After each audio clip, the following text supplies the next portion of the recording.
Support for this show, Politics Done Right, comes from politicsdoneright.com, publishers of How to Make America Utopia, Take Away the Economy from Those Who Rigged It, As I See It, Class Warfare, The Only Resort to Right-Wing Doom, It's Worth It, How to Talk to Your Right-Wing Relatives, Friends, and Neighbors, and other books written by Egberto Willis. Welcome to another edition of Politics Done Right. We are back again with a special guest, Thom Hartmann. Thom Hartmann is a New York Times best-selling author of over 30 books and the #1 progressive talk radio show host in America for more than a decade. His show airs on Sirius XM, radio stations nationwide, and Free Speech TV.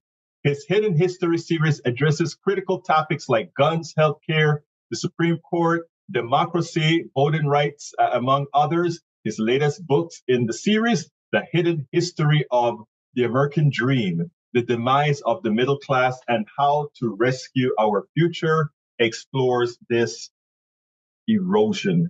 Good afternoon, Senor Thom Hartmann. How are you doing this afternoon? Hey, Egberto. It's always great to be with one of the best talk show hosts in America. It's such an honor to be on your program. You do such great work.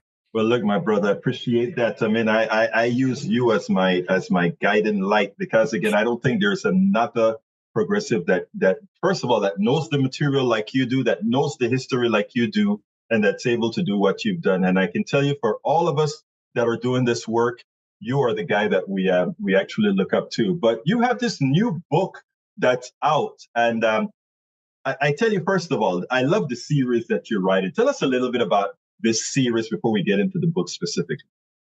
Yeah, my wife Louise had this idea like 15 years ago, and we had at various times pitched it to different publishers. Back in the day, I'm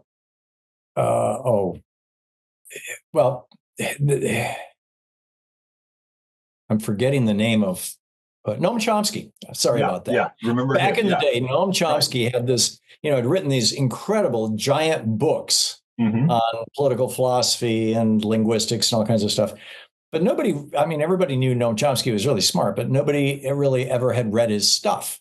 And so one of these small publishing companies said, will you let us excerpt this? And they created a collection of 6 or 8 books that were all like 100 pages, more or less, by Noam Chomsky.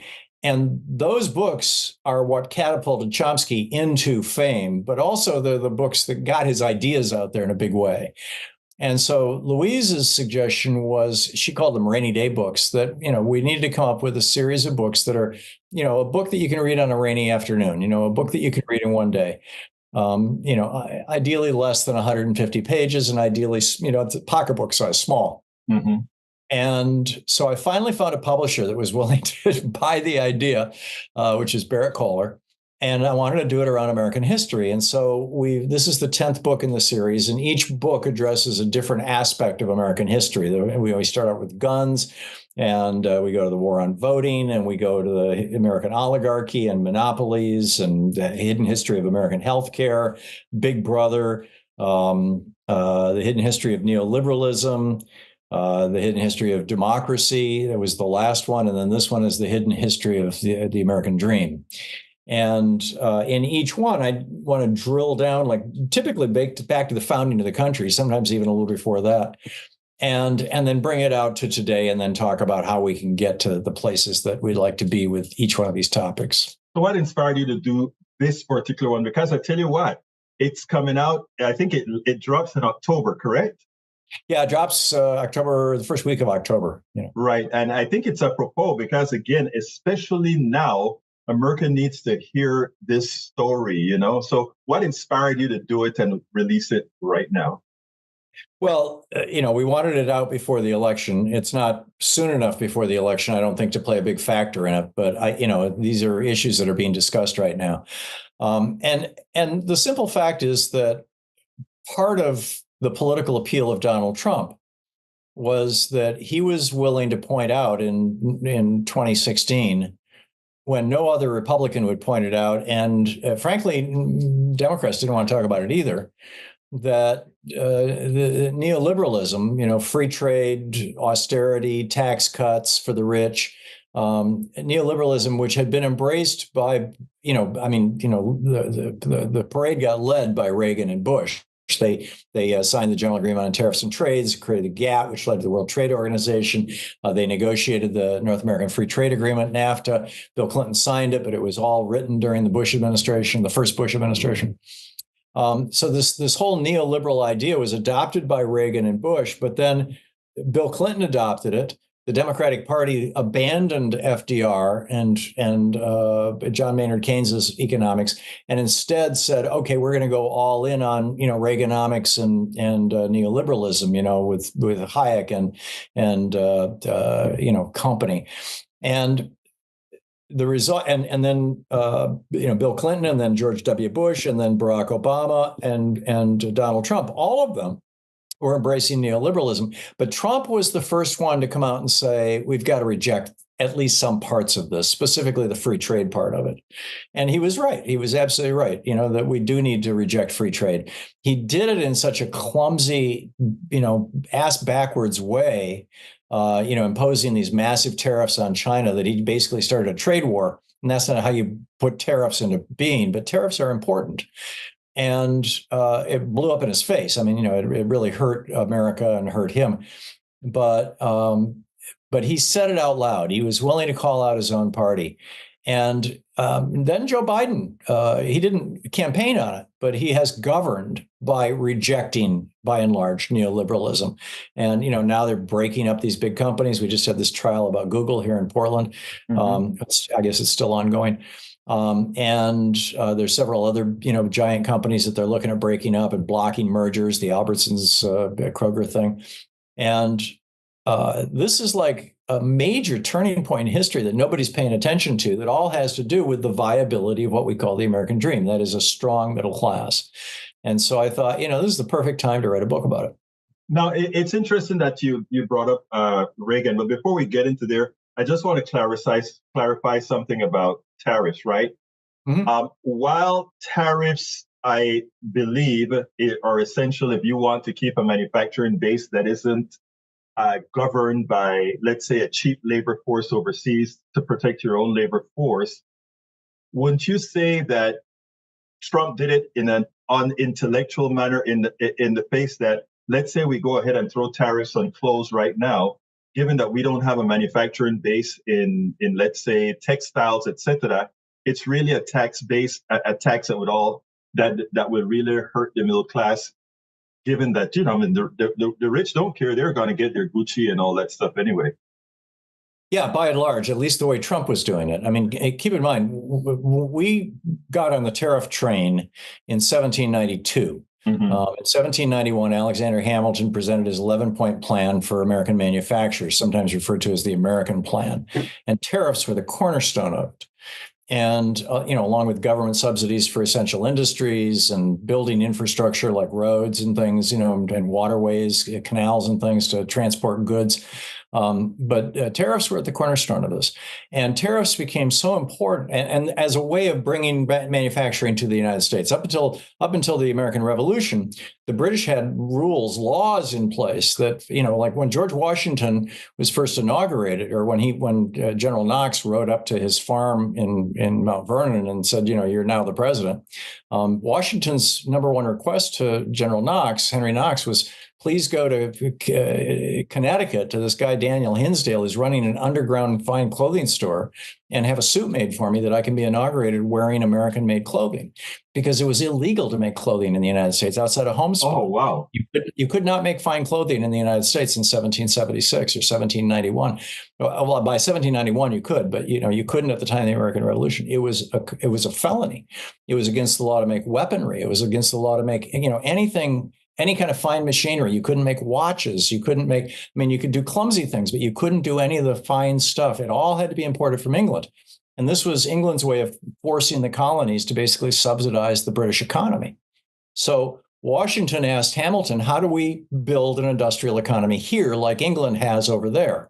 And tariffs were at the cornerstone of it. So from the George Washington administration until the Civil War, the revenue from tariffs funded 100% of the federal government, maybe 98%. Right. From the Civil War to World War I, tariffs funded 2/3 of the federal government. The average tariff in the United States from basically the late 1700s right up until the 1930s was around 25-30% in that neighborhood, depending on the goods. Oh, really? Yeah, and then in Smoot, everybody says, "Oh my God, Smoot-Hawley made which was a 2% increase in tariffs, 31 to 33% overall." And then everybody's like, "Oh my God, that made the Great Depression so much worse." No, it's BS. It had nothing to do with the Great Depression. It arguably made the trade wars worse, but that but in any case, then when Reagan came into office, average tariffs are probably running 15 to 20, 25%. Again, it depends on the goods. We've got 22,000 tariff categories over on the Department of Commerce's website. And Reagan's contribution to this, the neoliberal contribution, was do away with the tariffs. So the big companies can just, and the result of that was that over the next 20 years, we lost 50,000 factories and 20 million mostly unionized manufacturing jobs. And China went from being one of the poorest third world countries in the world to having the wealth of a fully industrialized country. They're the second wealthiest country in the world right now. And on some days, they're right up there with us. And it's because our wealth got transferred to China. The way, when Adam Smith wrote Wealth of Nations, the wealth that he was talking about was the output of manufacturing. He makes the point that if you have a tree limb laying in the ground in the forest, it has no value, at least in human economic terms. But if you apply labor and tools to it, if you take a knife and you carve it into an axe handle, you've now got something that you can sell. It now has an intrinsic value. And that value becomes part of the wealth of the entire nation. Because even if you sell that axe handle to somebody in China, they're giving you money equal to its value, and that money is staying here. Right. Countries that manufacture generate wealth. Countries that import manufacturers from other countries lose wealth. And that's why there's been this $40-50 trillion transfer of wealth out of the pockets of average working people over the last 40 years. Much of it ended up in the money bins of the top 1%, but most of it ended up in China. And that's what, so if you're going to reimpose tariffs, so we went from having, all these tariffs from 1792 right up until the 1980s. And then now we're down to an average tariff of around 2.1%, across the board. If you're going to bring those tariffs back and get back to 10, 15, 20%, which is what it's going to take to reindustrialize America, you have to do it gradually, you have to do it thoughtfully, and you have to do it out in the open. Because what you're doing when you impose a tariff is you're asking entrepreneurs and big businesses to build factories. And no company is going to say, "Oh, gee, look at that. There's a 15% tariff on T-shirts. I think I'll build a new T-shirt factory," if they don't know that tariff is going to be there for the next 20 years, because it's going to take them that long to amortize the cost of that factory. Right. So when Trump comes along and just slaps a 20% tariff on something coming from China, and everybody in American business is going, "Yeah, he did that as an executive action. The next president will just undo it. I'm not going to invest in a factory. That's crazy." You need to do it with Congress. You need to do it thoughtfully. You need to do it publicly. You need to do it transparently. And particularly in those cases where you're dealing with countries that can be damaged by our imposing tariffs, like, for example, Bangladesh and their clothing industry. You want to go into Bangladesh and help them make the transition to a healthy domestic economy so that they can wean themselves off the need to have an export-driven economy, which by and large is what South Korea and Japan have done over the last 25, 30 years. And, poorer countries, Malaysia, Bangladesh, like that, could do it with our help. But this is a comprehensive policy that needs to be done. It's called an industrial policy. And, that's what Joe Biden has been doing. He's been promoting one. He doesn't call it that. Right. Kamala Harris, unfortunately, doesn't talk about it on the campaign trail, and she really should, because in the let me ask you this, though. Do you think she can? Do I think she can what? Do you think she can talk about it without it being demagogued by the other side? I do. In fact, I think she's making a big mistake. The newsletter that I got today from the Financial Times, from Rana Foroohar, however you pronounce her name, is one of the most thoughtful newsletters. It's worth the cost of the Financial Times subscription. And she points out that when Harris traveled in Pennsylvania, Michigan, and Wisconsin, in each one of those states, when tariffs were brought up, she referred to them as sales taxes. And she's like, people in those states know damn well what a tariff is. And they know that when the tariffs went away, so did their factories. And they want those tariffs back. And she needs to start talking about tariffs, and she needs to talk about them in the context of an industrial policy, an intelligent, thoughtful, carefully done, multi-decade-long industrial policy to reindustrialize America, instead of just, blowing them off as sales taxes. And I think she's absolutely right. In fact, that's the op-ed I'm writing this afternoon. No, and actually, I can see that the thing about it is so, if you can't say something in 2 words or 3 words in our current way of thinking, in a large percentage of the Americans' way of thinking, it's amazing how things are demagogued. And that is my only concern. Look, I agree with absolutely what you said about tariff, etc. Though I do say that in as much as, and tell me if you agree with this, in as much as Donald Trump is the one that said, yeah, we need to bring on tariffs, his goal is really to raise money for the Treasury so that he can reduce income tax for the wealthy.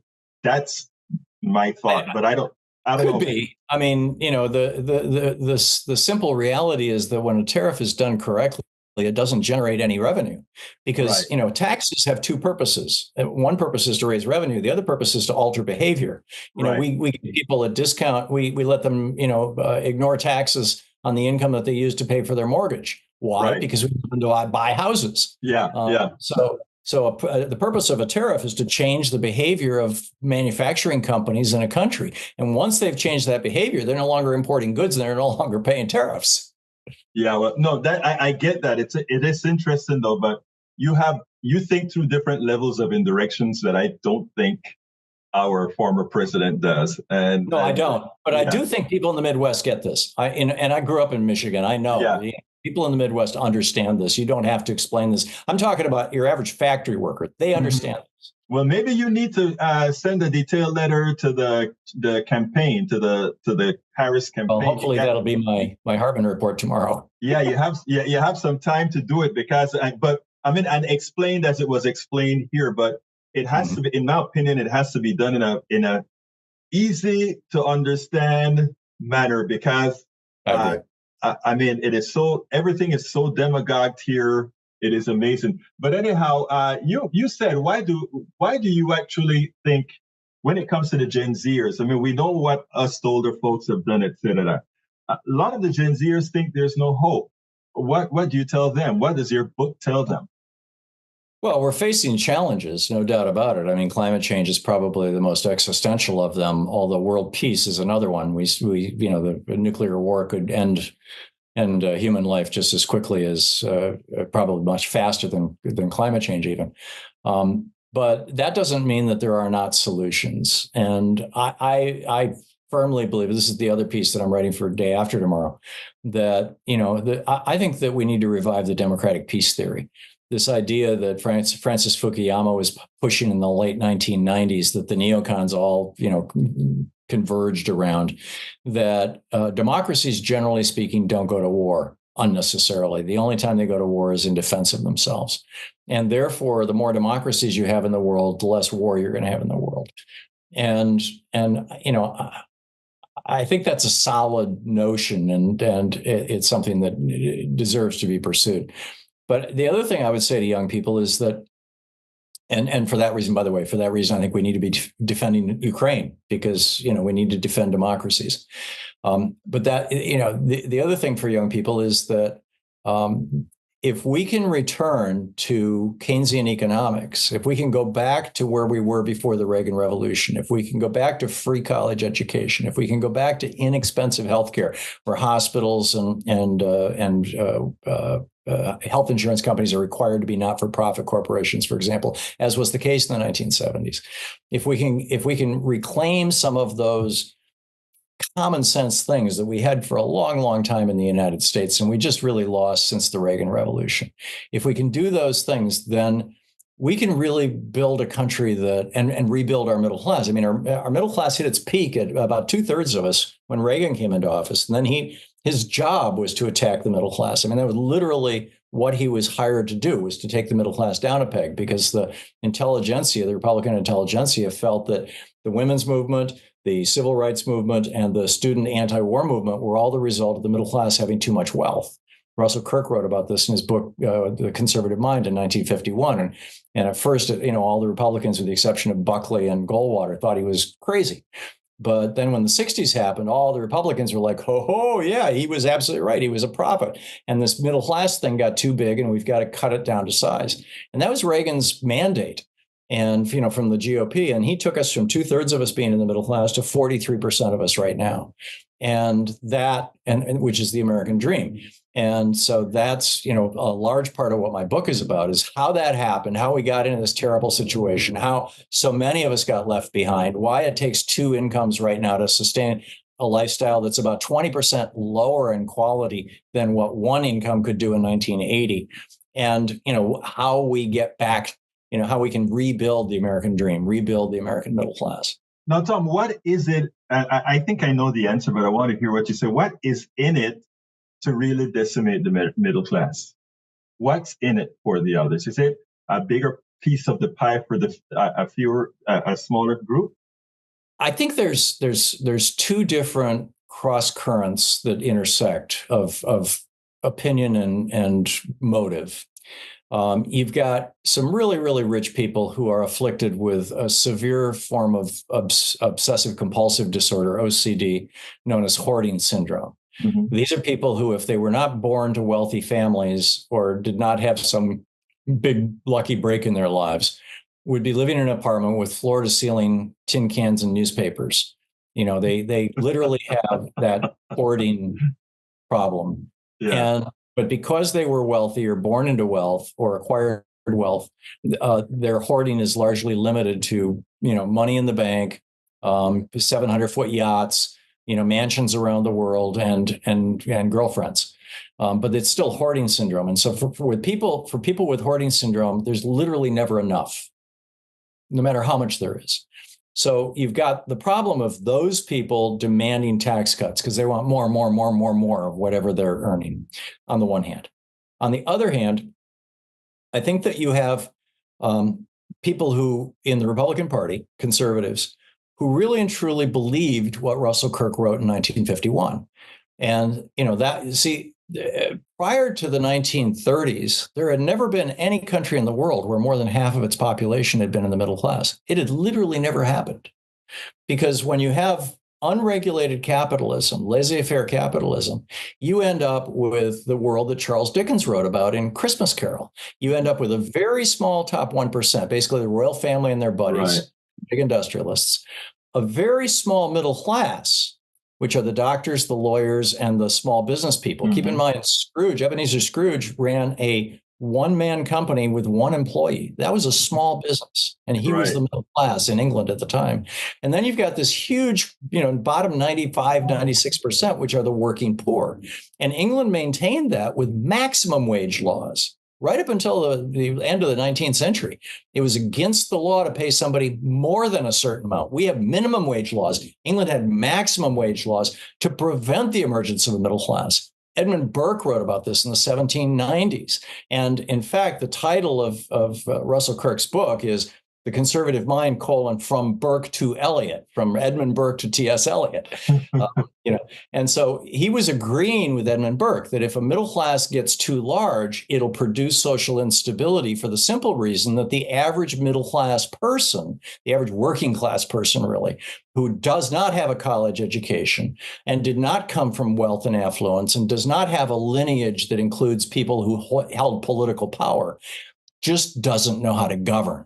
And to turn governance over to this large middle class would be a disaster. This was, Burke's theory. It was Kirk's theory. And like I said, from 1951, when he first published that, until around 1965, with the exception of William Buckley and Barry Goldwater, nobody really took it seriously in the Republican Party. But in the mid 60s, when the civil rights movement hit in a big way, when the women's movement hit in a big way, and then the student anti-war, anti-Vietnam War movement hit in a big way. And we had cities on fire. We had students in the streets being shot at by the National Guard. You had women, just speaking out loudly in ways that had just shocked the sensibility of these Republicans. They all of a sudden said, yeah, Kirk was right. Now, what do we do? Well, we've got to cut the middle class down to size. And that's what Reagan was elected to do. And that's what he did. The first thing he did was go after unions, because unions are the principal engine of the middle class. In his first month in office, he took down Patco, the professional. I remember that well. Yeah, the airline pilots. Yeah. I mean, the air controllers. Yeah, exactly. Yeah. So, he did that, and then he cut taxes on rich people and raised taxes 18 times on average working people. He put a tax on Social Security income. He changed the law to enforce the tax on tips. It just goes on, right? But the whole mission of the Reagan administration, the Reagan Revolution, was to take that middle class below 50% to produce social stability. Reagan himself talked about how he didn't think we should have free college in America because why should I pay those brats, his phrase, to engage their, quote, intellectual curiosity, end quote, when they, quote, oppose my policies, end quote. And so, when he came in as governor of California had a completely free education. University, the UC system was one of the best in the world, free, and it was completely free. I had friends from Michigan who, instead of paying $200 a month or a semester to MSU, traveled out to California to go to college for free. And Reagan took that down, and then as president, one of the first things he did was he cut federal college education by 18%. In one of his first 2 years, and so it worked. Reagan did. So now we've got students $2 trillion in debt, and they're not protesting anymore like they used to because they're afraid of getting kicked out of school and be ending up, saddled with debt for the rest of their life, which is exactly what Kirk and Reagan, wanted. You've got, a women's movement that is in crisis right now with these abortion laws and whatnot. The Republicans trying to put women back in their place. I mean, Kirk's point was, young people won't know their place, minorities won't know their place, women won't know their place. And in fact, Kirk talked at some length about how you have to have classes and orders in society for society to operate properly. And of course, white educated men are at the top of the class in his mind. And so, we're refighting that battle. We're still basically fighting against Reaganism. And that's one of the major themes of my book. Although nobody will talk about it in those terms, because most people don't know the damn history. Well, I mean, every time I speak to you, there's so much that I learn about, and I think that is why it's so important and why it's so important to have these books. Before I go into homes as a commodity, I want to kind of prick your mind a little bit more with regards to the class system and billionaires, etc. Why is it that the people who do the work, we know that we do the work. The engineer knows that the intellect comes from them. The scientists know that the intellect comes from them. Why do we allow a rather not very smart group of billionaires to be the ones that control our economy, to be the ones that control our government, to be the ones? And what prevents us from saying, by the way, you couldn't really exist without us. You couldn't really be rich without us. What is it that's missing within our collective psyche that doesn't force that to be what we fight for? I think the largest piece of this, Egberto, was 5, now it's 6 conservatives, Republicans on the U.S. Supreme Court. They still believe what Russell Kirk wrote about. They still believe that you've got to have students terrified, that women need to know their place, that minorities should have a place in society that's below that of the majority. And that's why John Roberts gutted the Voting Rights Act. That's why they're going after your right to vote, in more general ways. That's why they said that billionaires and corporations can throw virtually unlimited amounts of money into political campaigns. They really believe, the argument that Kirk was making in his book, although he never used the word oligarchy to the best of my recollection, it's been a couple of years since I read his book, but the form of government basically that he was advocating was oligarchy, ruled by the rich. Mm-hmm. And a meritocracy. Yeah. A meritocratic form of oligarchy. And I wrote about that in The Hidden History of Oligarchy, American Oligarchy. But basically, this is a classic case of, the road to hell is paved with good intentions, that so many of these guys who are promoting oligarchy like this, and particularly those on the Supreme Court, actually believe it's a more stable form of government than democracy. They don't genuinely believe in democracy. They're very skeptical of democracy. They often refer to it as mob rule and things like that. So anyway, it seems like the mob need, in my humble opinion, maybe it's time for us to get a little mobbish, if you will, because I mean the idea of a few billionaires who, I mean, look, I'm an engineer. You know what you do. I mean, and it behooves me that it behooves me that I hear about Elon Musk having a suborbital flight or a flight a couple of 100 miles above the Earth, and it's a great thing. I was working at NASA in the 90s when we put things out much further than that, but somehow he's doing a great thing because he's a billionaire.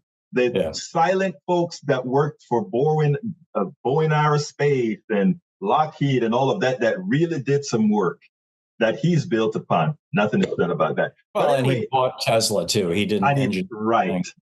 I mean, he's had some very successful acquisitions, and he started some things. I mean, as an entrepreneur, he's a smart guy. As a human being, but what I always talk about is, when we define entrepreneur, right? I mean, as an entrepreneur, he's a smart guy. I usually say as a capitalist, he's a smart guy. Yeah. But, but as far as producing something of value, debatable. But you actually said something that really whetted my taste buds. Homes as a commodity. What do you mean by that? Yeah, in the couple minutes we've got left here, let's dig into that. Yeah. There are some things that I think should not be commodified, should not be treated as commodities. They should be treated as essential aspects of our nation, of our ability to function as people. I include education. I include healthcare in those categories. I include food in those categories, and housing. Many other countries protect housing. They don't allow foreign people to buy housing in their countries. They subsidize low-income housing. I mean, there's virtually, for example, in Singapore, which is not, an ideal democracy by any stretch, but in Singapore, there's basically no housing. There's no homelessness. I mean, if when there's more people, they build more houses. Yes, it's somewhat of a demand, top-down government, but when after the housing crisis in 2008 with the Great Bush crash. And we had all these homes on the marketplace, particularly those that were being foreclosed on by people like Steve Mnuchin, who, foreclosed on 30,000 families, I guess, threw them out of their houses. And suddenly there were all these cheap houses. I believe it was Goldman Sachs, it might have been JP Morgan Chase, issued a white paper on how housing could be the next great commodity, the next great investment, the next area that investors should be looking at. And what came out of that is several hedge funds and a couple of big investment houses started funds and started companies to specifically buy up single family homes across the United States for cash and turn them into rental properties. And in some towns, as much as 50% of all the single-family homes in the community are now owned by these corporate landlords. And they collaborate with each other. They collude with each other. The Biden administration is talking about breaking this up. They've got this software program that's making it easy for them. Yes. And they end up jacking up prices. And so much of the housing affordability, I mean, there are 14 million empty homes in America right now. There are 700,000 homeless people in the United States. What do those numbers tell you? It's like there's something fundamentally wrong here. Yes. Yeah. Using houses as an investment. I get it. If when I was coming up, I had some friends who, in our 20s and 30s back in the 70s and 80s, you could make enough money to buy a house. Housing was cheap and salaries were good. And I had friends who, instead of buying a house and then selling it when they moved to the second house, they'd hang on to that first one, buy the second one, and rent out the first one. And several of those friends have done very well. They're not rich, but, they now have assets that are generating money for them. I have no problem with that.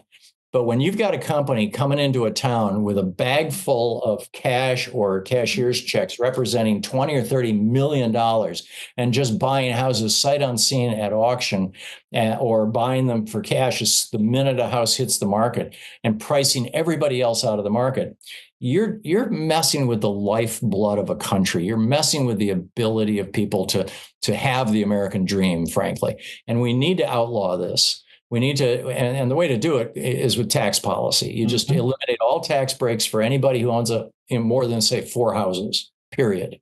And then we also, I would argue that we need to adopt a law that says that if you are not a U.S. citizen and you own a housing property in the United States, you must live in it.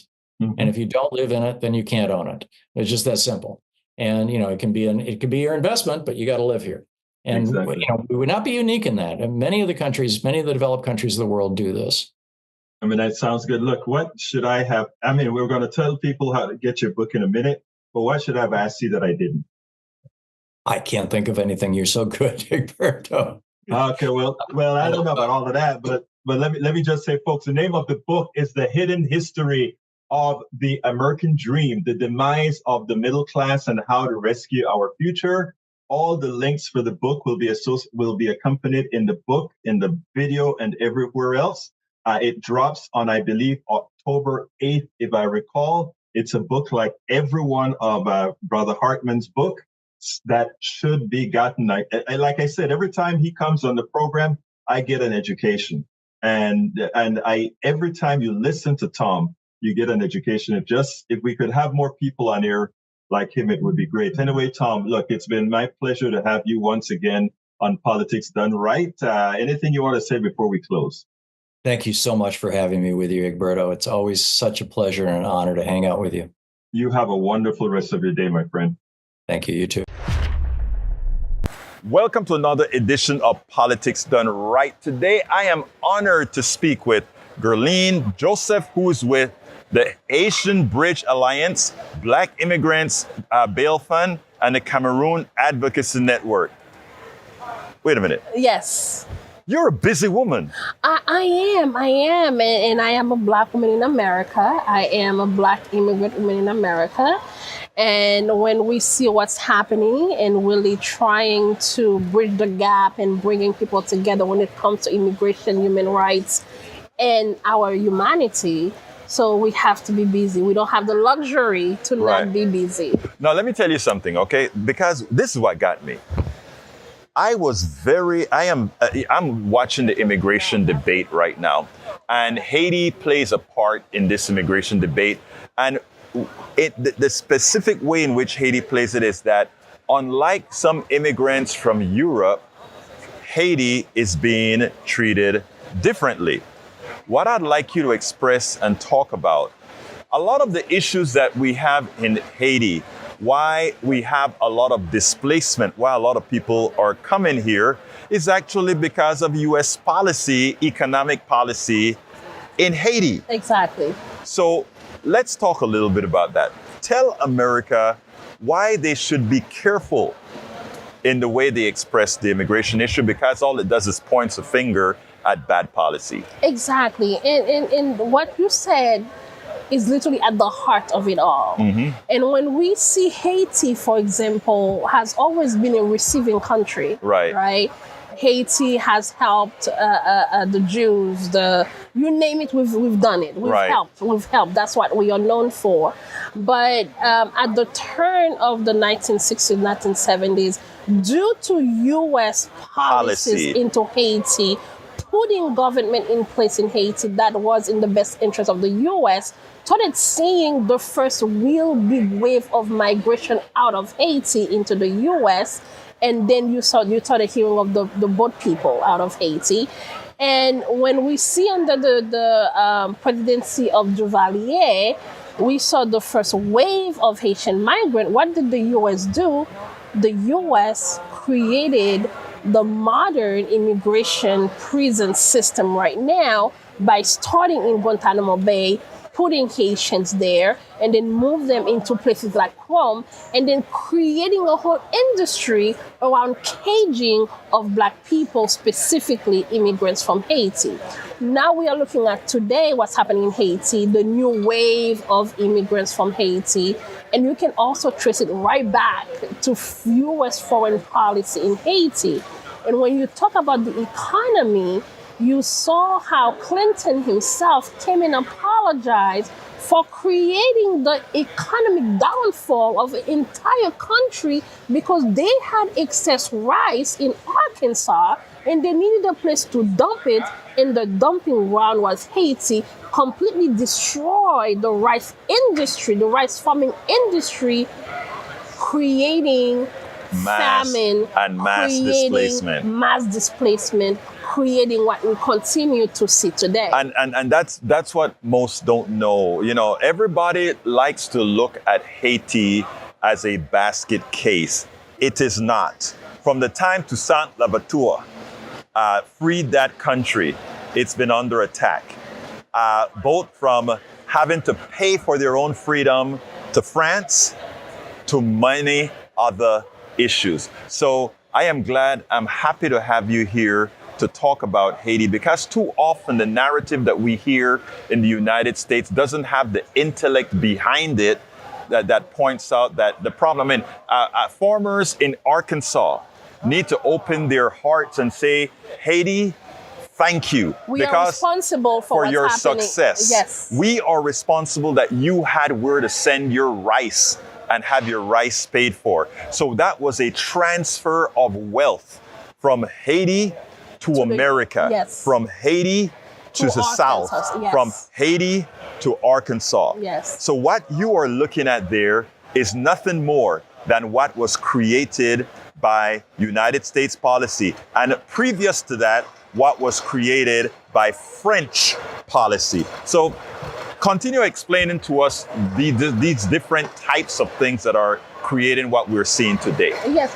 So we can go back to 120 years ago, understanding that Haiti is the second country in the Americas after the United States. Right. But Haiti is the only country that was created out of the Black revolt. Exactly. When you have people of different tribes in Africa, and what they were doing is that if you misbehave in the South, in North Carolina, in Virginia, you will be shipped to Haiti because that was where the harshest conditions were. Right. You misbehave in Jamaica, you misbehave in Panama, you misbehave wherever in the Americas, you end up being sent to Haiti to be corrected, to be fixed. But the mistake that they made was by bringing all the folks who are really freedom fighters into one place, we give birth to the new world. Exactly. We give birth to what we know today as what we see. And we say Haiti is the mother of the new world. And because of that, I want to bring us back to Frederick Douglass. When he was the first envoy from the U.S. to Haiti, when he came back, and during the World Fair, and he was giving report back on his experience in Haiti, and understand the relationship between Haiti and the United States, and Haiti and the powers of the world, he said, the world, i.e. the United States, will never forgive God himself for allowing Haiti to be Black. And you know that what is so interesting about that, also there was always the fear in America that Haiti would be the template, the fear in Brazil that Haiti would be the template, the fear in Jamaica that Haiti would be the template. And that is, and it was, and it continues to be. Right. And we also have to remember, even the South and Central America, Haiti was not only pivotal in the liberation of the entire continent, but Haiti provided the food, the arms, the money, the people, until Simon Bolivar. Exactly. When we are providing everything for you, But when you go with my support and liberate what became Gran Colombia, you have to make sure that the Black people are also freed. Right. You don't have to repay Haiti anything other than really continue the fight for freedom of all people. Right. So, as you mentioned, now you have Portugal completely, shook. Exactly. That now we have Brazil, and Portugal was one of the biggest enslavers. Right. And now you not only have the French that's fighting Haiti, you have Portugal, you have the British, you have the French, you have the U.S. It was the entire Western world that needed to make sure that this revolt, because they wanted to make it. And this is what's not, people talk about, they don't want to teach critical history, or they don't want to teach any of these things. And this is the reason why, because when the truth comes out, what really happened, normal, moral people with empathy understand that the only thing we're looking at was people looking for freedom like what everybody else wants. For freedom. They're not asking for anything from anybody. They just want freedom to be able to have equal access to success. Yes. And that's what's important in this movement. It's important the work that you do with your head lifted high, that people understand nobody here is asking for a favor. Everybody just wants equal access to success. And when you have a group called the Haitian Bridge Alliance, the Black Immigrants Foundation, this is not about division. This is about bringing people together. Yes, because in Haiti we say "un pile main chai palou," which means many hands lighten the load, right? Which means l'union fait la force, which means bringing ourselves together. Exactly. And the reality is Haiti continues to pay for all people. Right. The United States put a 60-year embargo on Haiti. Yes. And then they invaded Haiti. Yes. And then More than once.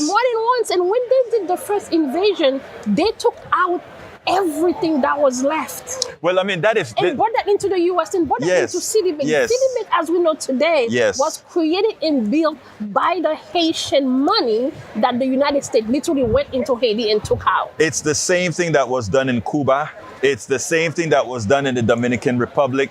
We have to understand that the history that we learn here is only a partial history to the person who has been for so long the oppressor. Yes. And when that is, and this is not to blame individual folks. This is just to say, this is what your corporatists, this is what your capitalists, this is what these people did. Yes. And what we're seeing coming across the border is only the natural result of policies that has occurred throughout time. Yes, yes. And when that is understood, we can actually have sensible policies. Absolutely, and really centering that into the humanity, centering that into the false narrative of othering. And what you said is understand that our privilege that we have here is only because enslaved people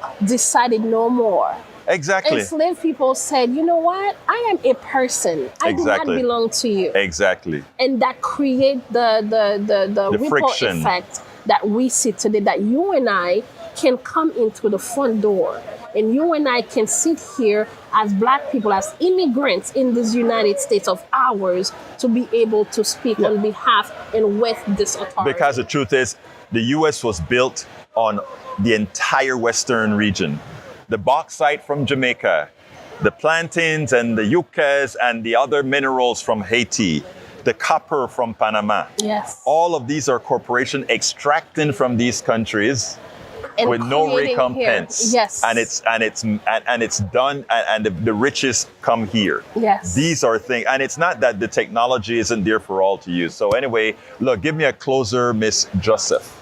I will say that in 2024, where we find ourselves, when it comes to immigration specifically, we have to understand the root causes of migration. We have to understand that immigration is a Black issue, is a social issue, is a racial issue. We must continue to push against the false narrative of what we are, who we are, and believing that we are stronger together. Whether my ancestors was in Haiti, in Panama, in the Dominican Republic, in Cuba, in Colombia, we are related to the ancestors of the people in the South, in Louisiana, in North Carolina, the Gullah people. The Gullah people. We were separated. And what I continue to do is call for a diaspora reunification. Exactly. Because we were separated doesn't mean we are no longer family. We just need to come back to ourselves. Guerline Jozef, it's been so my much. Pleasure to speak with you. It's an honor. Thank you so kindly for having been on Politics Done Right. Thank you so much. Donald Trump says he's going to start on day one the deportation, the disruption to get people out of the country. And now California farmers are starting to get worried because California produces about 25% of all our goods. And the kind of work that's required to produce all those vegetable goods, plant goods, etc. The truth of the matter is, no matter what you pay, you can't get Americans to do that kind of work.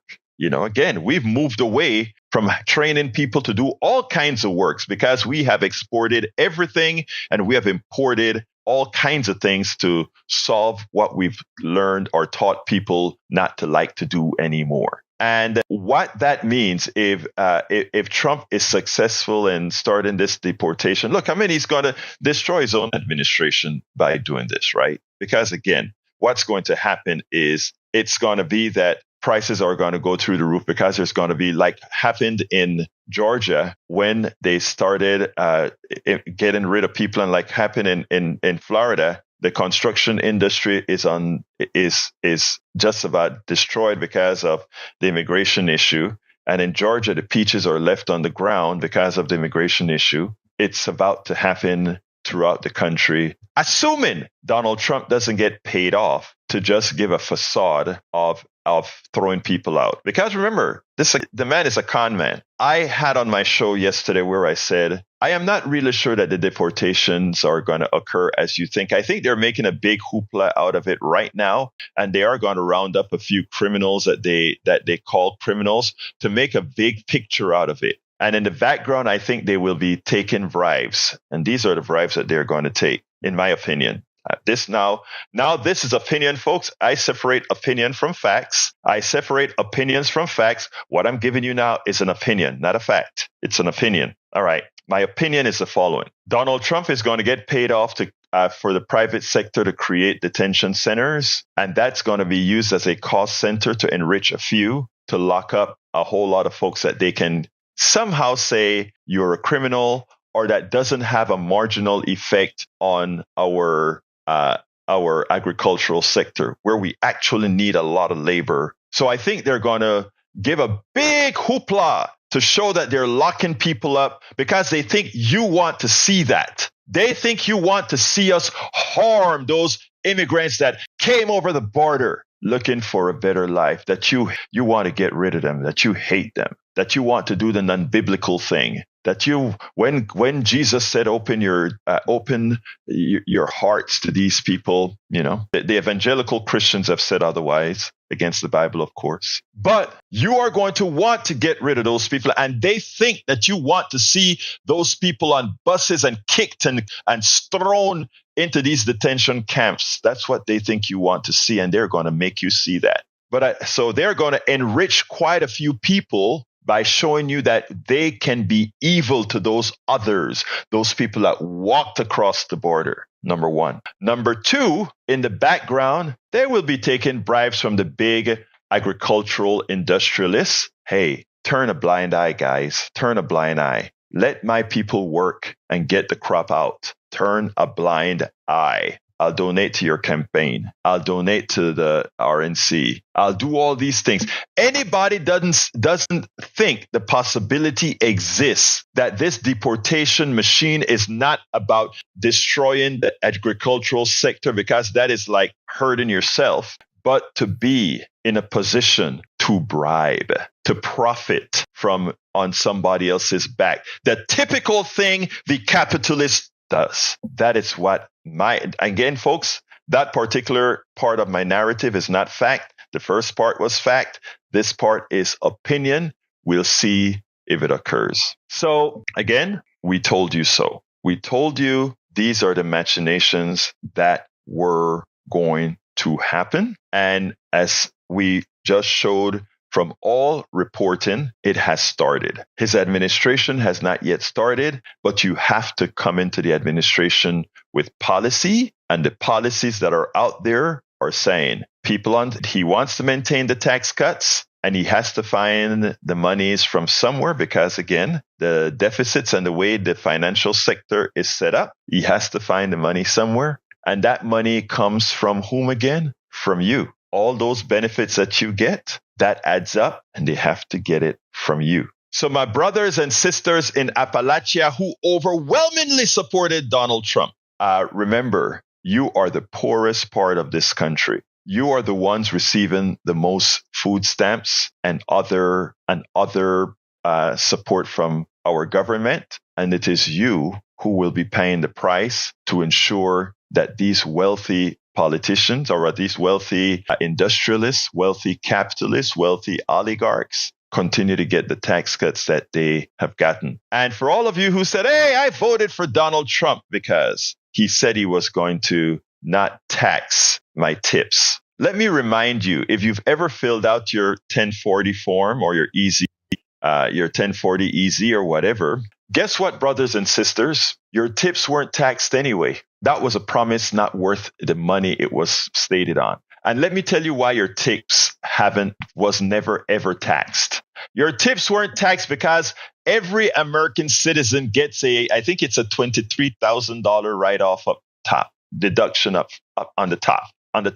On your top line. And unless you make so much in tips that it pumps you into the $60,000 to $70,000 category of income, you didn't pay taxes on your tips anyway. So it was a promise that sounded good, but here's where the promise makes sense. When Kamala Harris said, I am going to also not tax tips, she made sure to talk about it being for service workers. But she made sure that stockbrokers couldn't use it. But guess what? The no tax on tip is just another leverage from the parasites that do no work in our economy. Not the server who serves you your platter at the restaurant, but for the guy who said, I am going to start making the income that I earn from helping you with your stock, from being your financial planner, that's now going to be a tip. Will you give me a tip? They didn't put a limit on the tip, and now I get a new tax break for millionaires. Folks, we continue to be played. And as long as we allow ourselves to be played, we'll continue to get played. Support for this show, Politics Done Right, comes from politicsdoneright.com,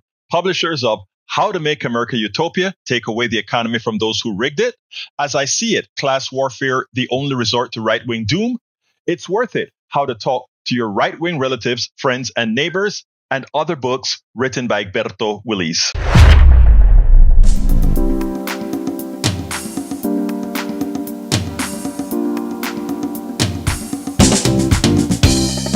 Welcome to Politics Done Right. I am your host, Egberto Willis. This is a progressive program that will take the mystery out of politics. This is the program that will encourage you to make sure government becomes we the people. Whether you are liberal, progressive, conservative, or otherwise, you get to air your point of view. We are an independent media outlet that, unlike mainstream media beholden to corporations, we